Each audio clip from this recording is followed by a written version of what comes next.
आपकी आज्ञा हो तो एक बात कहूं। हाँ नंदी, कहो। माता की परीक्षा मत लीजिए प्रभु। परीक्षा के बिना परिपूर्णता और योग्यता सिद्ध नहीं होती। और फिर एक ब्राह्मण का भेष धारण करके माता के पास आए।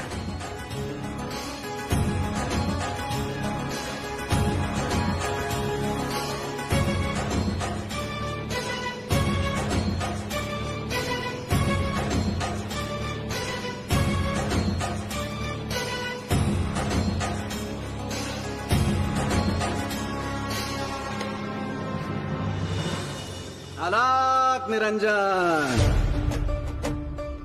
अरे ओ सुंदरी, क्यों अपनी सुंदर काया की सुंदरता को तप में तपाकर नष्ट कर रही हो?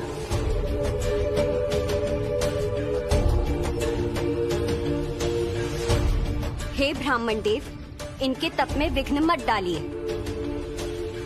ये हमारी राजकुमारी है। महादेव को वर स्वरूप पाने के लिए तप कर रहे हैं। महादेव? हुआ अवघड़? अनर्थ, घोर अनर्थ। अरे ऐसी रूप सी उस अवघड़ को वर रूप में पाने के लिए तप कर रही है? निश्चय ही ये कोमलांगी भ्रमित है।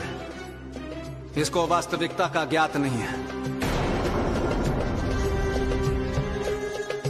मैं दूंगा उस अवघड़ का असली परिचय। अरे उस महादेव का ना घर है ना द्वार है, ना पहनने के लिए वस्त्र है, ना खाने को पात्र है। अरे पशुओं का चर्म धारण करता है वो, पशुओं का।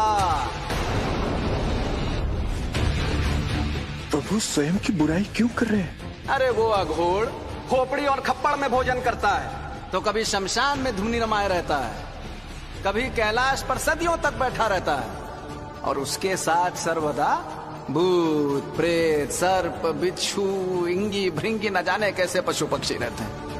अरे तुम उस महादेव को पाने के लिए तप कर रही हो?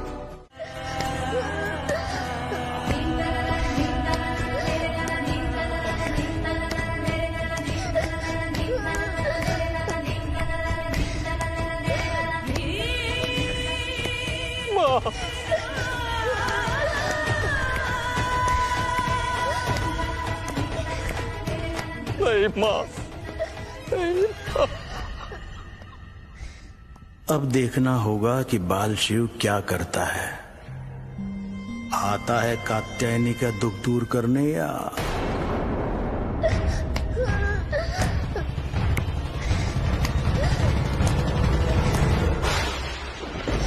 मित्र? नहीं मित्र, नहीं।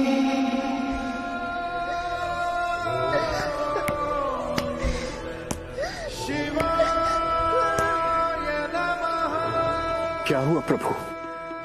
मित्र दुख में है, मुझे उनके पास जाना होगा। तो चलिए प्रभु, मैं आपको माता के पास लेकर चलता हूँ। नहीं नंदी जी, मुझे अकेले जाना होगा। क्यों प्रभु? आप जाएंगे तो ऋषि कात्यायन अवरोध खड़ा कर देंगे। मैं मित्र तक पहुंच नहीं पाऊंगा। इसलिए आप यहीं पे रुकिए नंदी जी।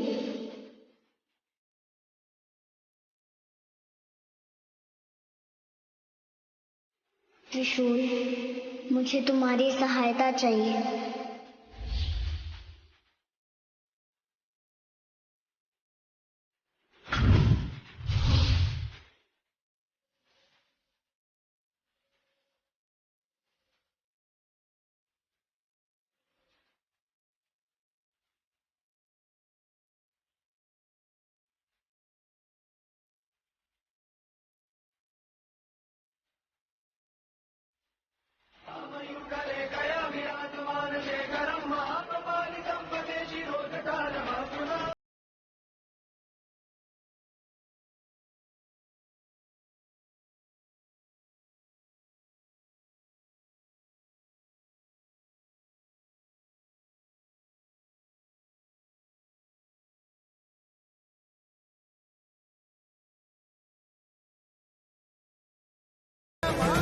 नहीं मित्र,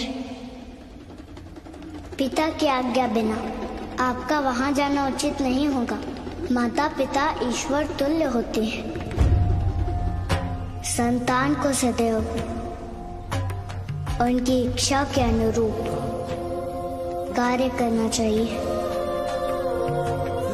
संतान का वही कर्तव्य है और वही धर्म।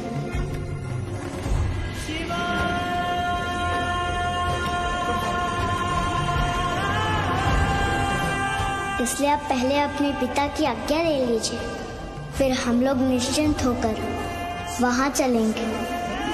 पिता की अनुमति मिलने के बाद मैं फिर आ जाऊंगा, जैसे अभी आ गया था, आपके दुख का आभास पाकर, और तब चलकर शिव कथा भी सुनेंगे।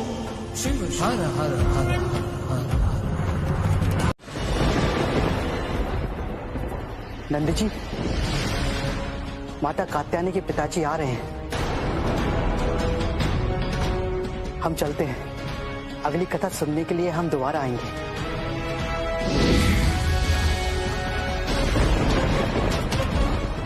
ऋषि कात्यायनी यहाँ क्यों आ रहे हैं? और उनके यहाँ अकेले आने का क्या प्रयोजन हो सकता है?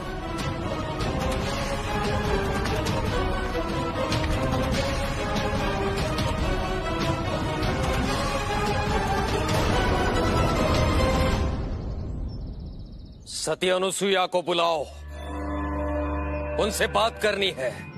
ऋषिवर, माता तो देव माता आदिति के यज्ञ में गई हैं। आप जो कहना चाहते हैं मुझसे कहिए, मैं उन्हें बता दूंगा। ऋषिवर, बड़ों की बातें बड़ों के बीच होती हैं। यह शिष्टाचार सिखाया नहीं गया है तुम्हें? तो मुझे बता दीजिए ऋषिवर। तुम्हें? तुम तो उस योग्य हो ही नहीं। ढोंगी हो तुम, पाखंडी हो, स्वांग रचते हो। यदि तुम छद्म प्रवृत्ति के नहीं होते, स्वयं को महादेव का वाहन नहीं बताते, इस बालक को बाल शिव कहकर महादेव का अजन्मा निराकार अवतार नहीं बताते, लोगों को भ्रमित नहीं करते, लज्जा आनी चाहिए तुम्हें, लज्जा। ऋषिवर! नंदी जी, ऋषिवर, क्रोध वो अग्नि है जिसमें सबसे पहले विवेक जलकर भस्म हो जाता है। मुझे ज्ञान मत दो।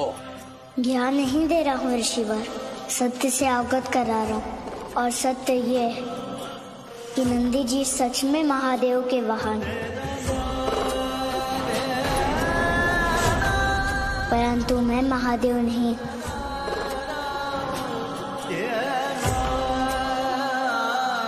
तुम चाहे जो भी हो, परंतु हो तो शैव मत को मानने वाले ही।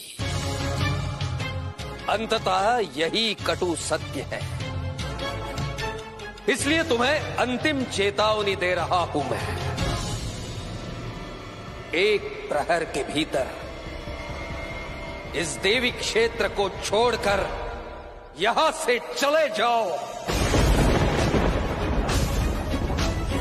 अन्यथा देवी सेना बलपूर्वक तुम्हें उठाकर बिना भय उत्पन्न किए वे दोनों हठधर्मी पलायन नहीं करेंगे। कुछ सैनिकों को भेजो उन्हें भयभीत करने के लिए। क्षमा करें ऋषिवर, ये इतना सहज नहीं है। उनके पास मायावी शक्तियां हैं। कुछ सैनिक पर्याप्त नहीं होंगे, हमें वृहद सैन्य दल भेजना होगा। ऋषिवर, उसकी मायावी शक्तियों का प्रभाव हम देख चुके हैं। कड़ी सुरक्षा के उपरांत भी वो आश्रम में प्रवेश कर गया। देवी कात्यायनी के कक्ष की खिड़की की दीवार को उसने ध्वस्त कर दिया और हम उसे पकड़ नहीं पाए। क्या इस सब के उपरांत भी आपको नहीं लगता कि हमें उसे पकड़ने के लिए वृहद सैन्य दल की आवश्यकता पड़ेगी?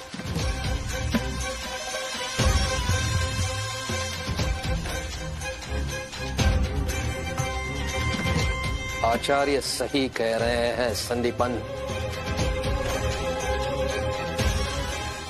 शत्रु को कभी दुर्बल मत समझो।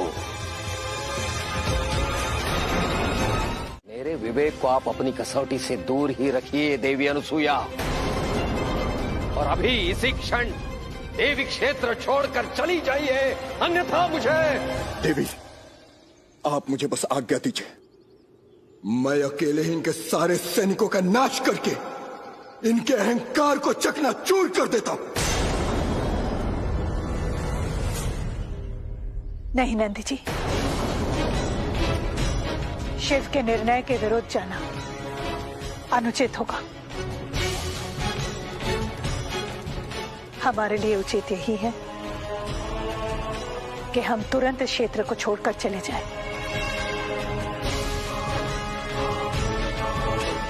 मैं सही कह रही हूं ना शिव? हाँ माँ, यही उचित होगा।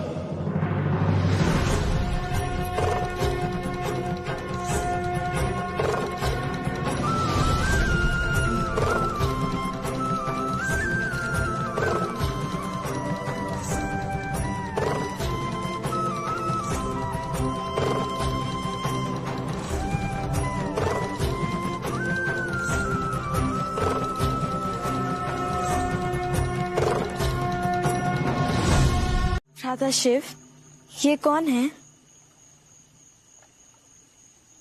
ये मेरी मित्र पार्वती है, अर्थात इनका बाल स्वरूप कात्यायनी। बहुत ही सुंदर और मनमोहक है।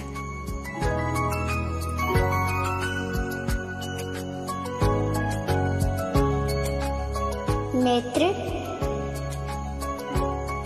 ये मेरी बहन है, आपकी प्रशंसा कर रही है।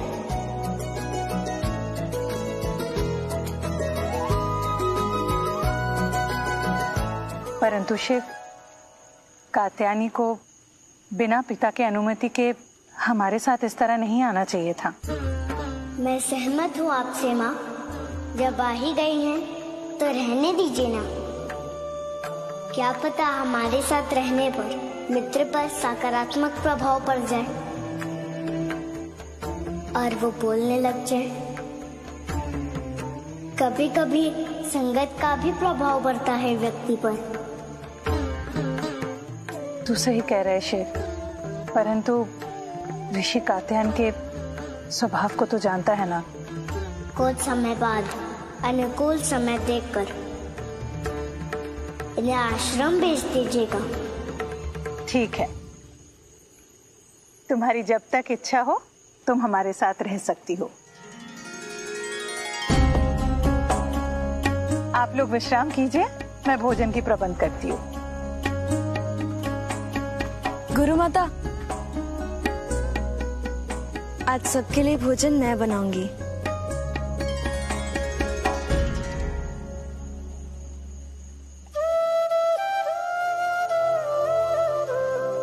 शिव के साथ कितनी प्रसन्नचित लग रही है कात्यायनी।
माता और प्रभु का ये अनुपम अलौकिक रूप, आंखें तृप्त हो गई। माता ने अवश्य महादेव को वापस पाने के लिए ही ये बाल रूप धरा है।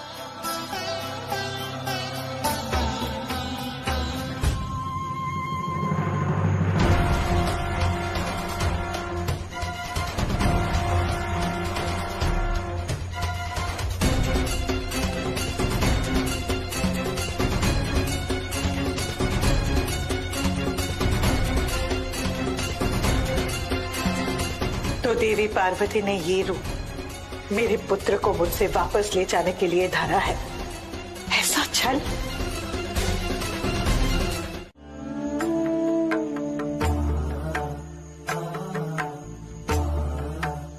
आइए सब लोग मनोरंजन करते हैं, पहेलियां बुझाते हैं। समय व्यतीत करने का उत्तम माध्यम। सब लोग अपनी अपनी बुद्धि लगाइए और बताइए मैं त्रिशूल से क्या लिख रहा हूँ। ठीक है।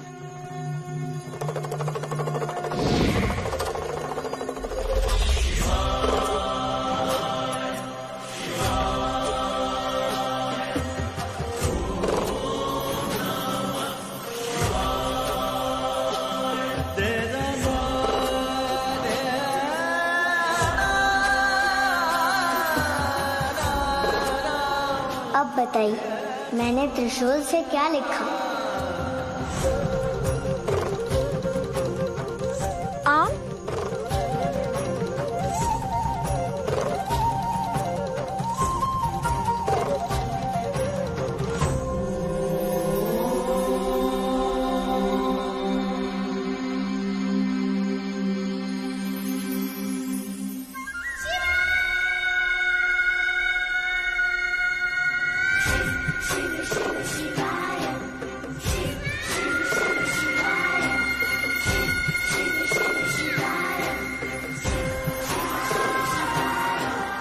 नमः।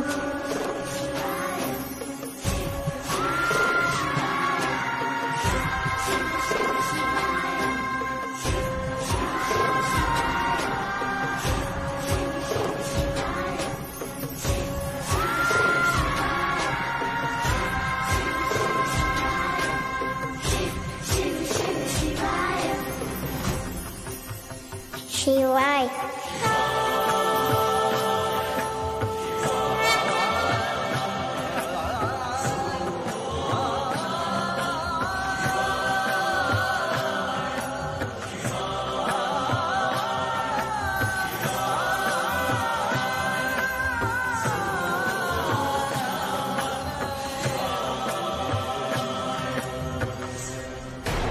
एक समय की बात है जब महादेव और माता पार्वती कैलाश पर बैठे चौसर खेल रहे थे।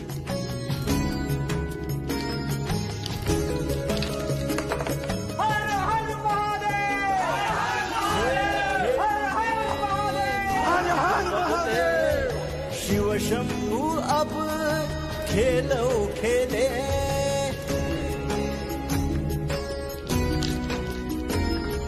खेल खेल में नियति जो बदले। शिव शंभु अब खेलो खेले, हार जीत है जिनके सहारे। वो शंकर भला किससे हारे, वो शंकर भला किससे हारे। सब इच्छा है महादेव की, महिमा है महादेव की। इच्छा है महादेव की, महिमा है महादेव की। उमा, जिसकी जैसी भावना होती है प्रतिफल वैसा ही होता है, यही शाश्वत सत्य है। बारंबार मेरी जीत और तुम्हारी हार तुम्हारे चाहने का ही प्रतिसाद है। भाव बदल दो, परिणाम बदल जाएगा। नहीं महादेव, मैं अपनी भावना नहीं बदल सकती। पत्नी हूं, पति की जीत में ही मेरी जीत है। ठीक है, तो पासा फेंको। महादेव, हम चौसर के स्थान पर कोई अन्य खेल खेलें? कौन सा खेल? वही खेल जो बचपन में सभी खेलते हैं, केंदुक का खेल। परंतु आप वो खेल कैसे जानेंगे? आप तो अजन्मे हैं, आपने तो अपना बचपन पाया ही नहीं, तो बचपन के आनंद की अनुभूति कहां से होगी? पर कोई बात नहीं, मैं आपको सिखा दूंगी। आइए। उमा, कहीं ऐसा ना हो कि तुमसे ये खेल सीखने के लिए मुझे बाल रूप धारण करना पड़े। उसकी आवश्यकता नहीं पड़ेगी महादेव, ये खेल बहुत सरल है। आइए। चलो।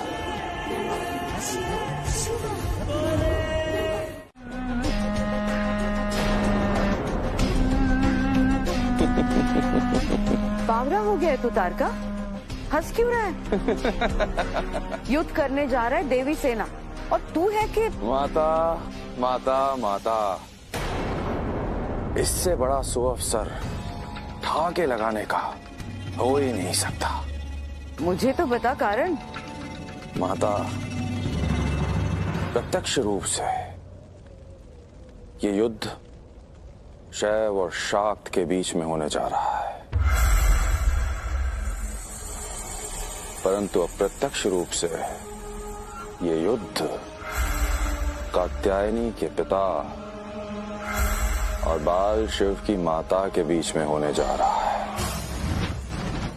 और इसके फलस्वरूप प्रबल संभावना है माता कि दोनों शक्तियां शत्रु बनकर युद्ध करेंगी। अर्थात कात्यायनी और बाल शिव आपस में युद्ध करेंगे, जो एक दूसरे के पूरक है वो आपस में शत्रु बन जाएंगे। हाँ माता, हाँ। असुरराज, आप जो अनुमान व्यक्त कर रहे हैं वो यथार्थ के धरातल पर कैसे उतरेगा? मुझे तो यह संभव प्रतीत नहीं हो रहा है महाराज। बिल्कुल संभव है दंडपानी,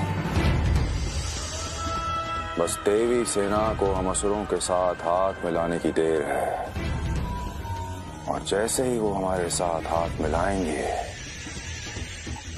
कात्यायन की सेना विशाल हो जाएगी,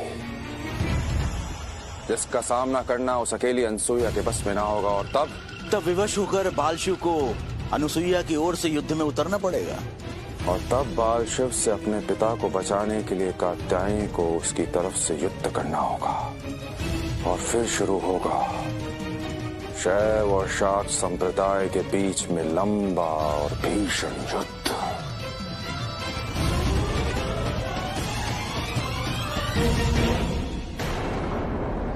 इस युद्ध के कारण उन दोनों का मिलन बाधित हो जाएगा, उनकी स्मृति कभी वापस नहीं आएगी। बाल शिव महादेव नहीं बन पाएगा, कात्यायनी पार्वती नहीं बन पाएगी, और इसके फलस्वरूप मेरी अमरता खंड रहेगी माता। तारका, तेरी ये योजना तो अत्यंत लाभदायी है। हाँ माता, किंतु इस योजना को सफल बनाने के लिए इसे सही तरीके से कार्यान्वित करना होगा। बताइए असुरराज, क्या करना होगा? ऋषि कात्यायन को हम असुरों के साथ हमारे विरोध में उनका आना तय है। तो आने दीजिए आचार्य, कोई चिंता की बात नहीं है। चिंता का विषय है ऋषिवर, हम अपनी शक्ति बढ़ाए बिना उनका सामना नहीं कर पाएंगे, इसलिए मेरे विचार से हमें अपनी शक्ति को विशाल करने हेतु असुरों से संधि कर लेनी चाहिए। यदि आप चाहें तो हमें असुरराज तारकासुर का साथ मिल सकता है। आपसे ऐसी आशा नहीं थी आचार्य, और मुझे तो आपकी बुद्धि पर आश्चर्य हो रहा है, आपकी देवी भक्ति पर। क्या आपको इतना तक याद नहीं कि माता ने सदैव असुरों का विनाश किया है, संहार किया है, और हम उनके पुत्र होकर भी ऐसा कार्य करें? निंदनीय।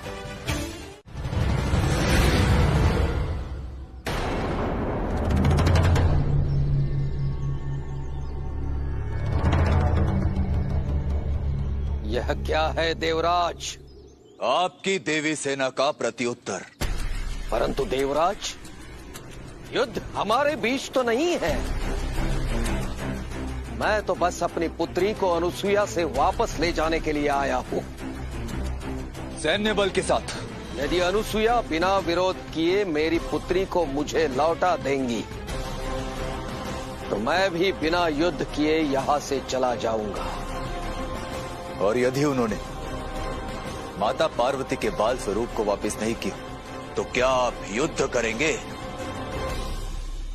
अभी अभी आपने ही भाव अभिव्यक्त की है ऋषि कात्यायन। तो सुन लीजिए, मैं देवराजेंद्र इस गुरुकुल का संरक्षक हूं और इसी नाते मेरा दायित्व है देवी अनुसुईया के क्षेत्र की रक्षा करना। इसलिए हितकारी यही होगा कि आप शांतिपूर्वक लौट जाइए और यदि भूलवश आपकी देवी सेना ने आगे बढ़ने की चेष्टा की तो आपको हम देवों से युद्ध लड़ना होगा। देवराज, अपनी माता के लिए किसी से भी टकराने के लिए तैयार हूं मैं। आपकी चुनौती स्वीकार है मुझे।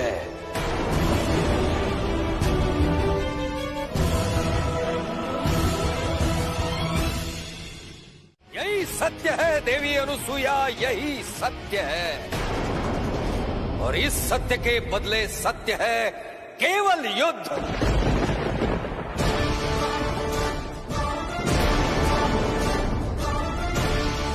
यदि युद्ध टालना है तो अविलंब मेरी पुत्री को मुझे सौंप दीजिए, अन्यथा युद्ध के लिए। ऋषिवर,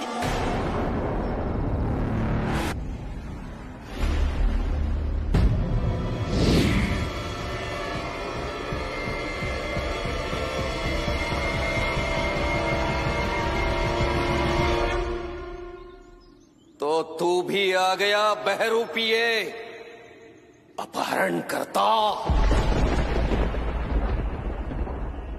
अपना नया नाटक करने के लिए।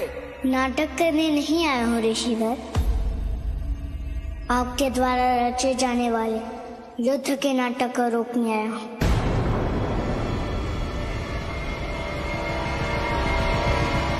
क्योंकि मैं कल्पनाओं के आकाश में नहीं विचरता, यथार्थ के धरातल पर चलता हूँ। और यथार्थ यही है कि युद्ध विनाश का पर्याय है। अब तू मुझे प्रवचन देगा ज्ञान और भक्ति के भगीरथ इस ऋषि कात्यायन को। ऋषिवर, यह पाप नाशिनी भागीरथी भी बाढ़ के प्रवाह में तटबंधों को तोड़ती है तो उसे बांधना पड़ता है। तू मुझे बांधेगा? मुझे?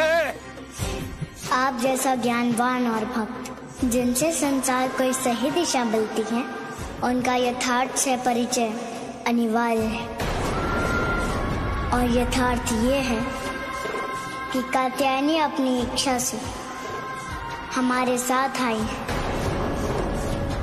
और यदि वो अपनी इच्छा से जाना चाहती हैं तो आप निसंदेह उन्हें ले जा सकते हैं ऋषि कात्यायन। अवश्य ले जाऊंगा मैं अपनी पुत्री को। तूने अपने जिस रूप से मेरी पुत्री को वश में कर लिया है उस रूप को ही आज नष्ट करूंगा मैं।